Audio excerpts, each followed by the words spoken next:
How to reset X Twitter password if you forgot it. So in this video, I'm going to be showing you how you can reset your X Twitter password in two specific scenarios. So first scenario is if you're currently logged in and wanting to reset your password, all you have to do is to pull up your X Twitter app if you're currently logged in.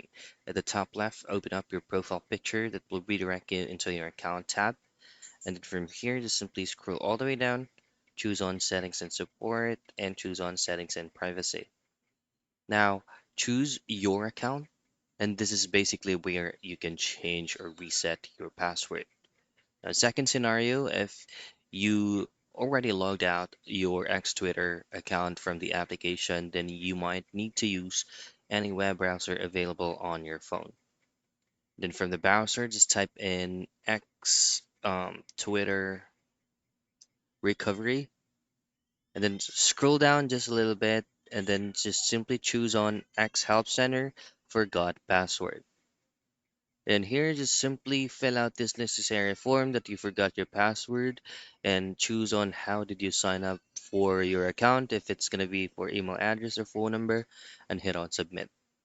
And that's it. That's basically how you can reset your X Twitter password if you forgot it.